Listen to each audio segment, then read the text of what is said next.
Keyinki суроо Адилай деген атты чечмелеп бериңиз, жума күнү төрөлгөн. Бүгүнкү күндө эгер ушу аттын маанисине аябай кызыккандар болсо, оңой, жеңил, диний китептер сатылган жерде атайын аттар жана анын маани маңызы менен деген китепчелер чыккан. Ошол жерден алып, түрү менен түшүнүп алсаңыз болот. Башка аттарды да ошол жака кайрылыңыздар.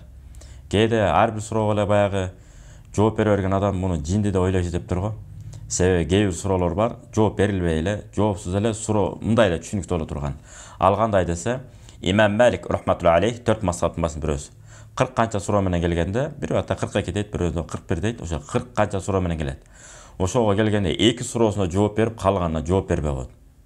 Анан айтат да, жооп бербейсиз калганына десе, калганын билбейт экем деп коет.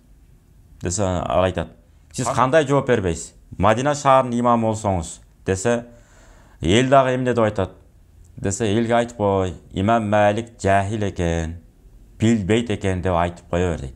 Бул эмне үчүн? Жөн эле суроо берип кое отура берет, бир өзү окубайт, изденбейт деген адамдарга тиешелүү.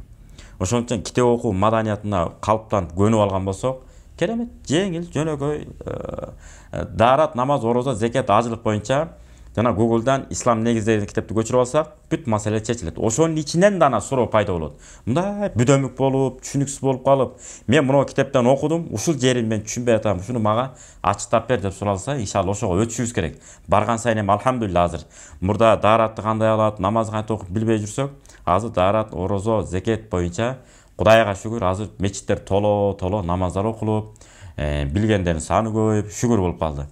Ошондуктан жанагындай изденип, өзүңүз окуп, үйрөнүп алсаңыздар, иншалла жакшы болот, жеңил болот, анан далилдүү болот. Паланча айтты эмес, мына китептен көрдүм, мынакей турат деп.